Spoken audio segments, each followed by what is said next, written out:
District of New York. Nick, some people just can't learn. They have to feel. No, but this is typical Donald Trump. There is nothing new here.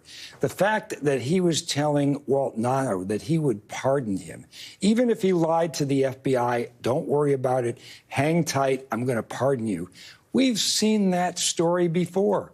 We saw it with Roger Stone, who the judge in that case, when he was convicted, found that he was covering up for Donald Trump. Yeah. And lo and behold, what happens? He gets pardoned by Donald Trump. You've got Paul Manafort, who was supposedly going to cooperate until Donald Trump started dangling a pardon in front of him. Yeah. Paul Manafort could have broken open this entire Russian investigation. He knew where the bodies were buried, who knew about the Russian agent that he was dealing with and providing detailed information to about various parts of the battleground states in order to micro-target voters. And he wound up clamming up. And lo and behold, he was pardoned. So when Walt Nato listens to Donald Trump, he sees a history of an individual that's covered a few people's backs. And this is all part of Donald Trump's pattern that he's been conducting since he got into office.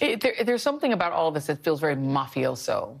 It's very mafioso. Yeah. It definitely is. It's like you have to pledge an allegiance to the tutti capo dei tutti capo. And everything it's an idea. It's like the feudal system of providing benefits to the feudal people out there, the serfs, so that they do the work for you. They'll take care of destroying tapes so that the government doesn't get evidence of people moving boxes in and out. I mean, it's like he is the guy in charge, and what he says goes. And you've got two people that are now defendants in this case with him in Florida that it really explains why they haven't cooperated. I have a question, because it's very clear that the judge in this case wants the case to go away, that she's, I don't know what he promised her other than maybe a Supreme Court seat, but, she's not letting the case go forward. Could the case against Walt Nato and the other fall guys go forward without Trump? Oh, it could, but that doesn't make any sense because in a way, these two people really are kind of the albatross around Trump's neck. I mean, they're the ones that did all of the dirty work. But I mean, we've seen that in the Michael Cohen situation. Michael Cohen did the dirty work. He didn't sleep with Stormy Daniels. He's the one who took out the loan, took a risk of his own self and getting mortgage fraud convictions and lied to Congress for Trump. Everything he did for Trump. He was the fall guy. He did go to prison. So in this case, is there some chance that Walt Nato and the other fall guys in this case will go to prison and let Trump skate? They may go to prison, but I don't think Trump is going to skate.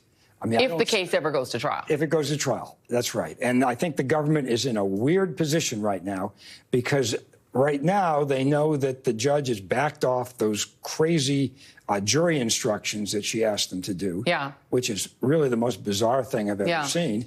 And they're kind of betwixt and between as to whether or not to take her up on appeal. Let me ask you a question about today's Michael Cohen hearing. We were talking during the break about you were saying there are things in that transcript that people have not really highlighted. Tell me one of those things. Well, the transcript of the New York. Everybody now has access to these transcripts. They all went up on the this is in the New York website. Hush Money election interference That's case. right. So they're all up there. And you go through these things. There's one little piece of evidence that just hit me between the eyes, and that's the tape recording that Michael Cohen made of Donald Trump talking about Karen McDougal and the setup to pay her and to buy back from Pecker, from the National Enquirer, the rights that they got from Karen McDougal.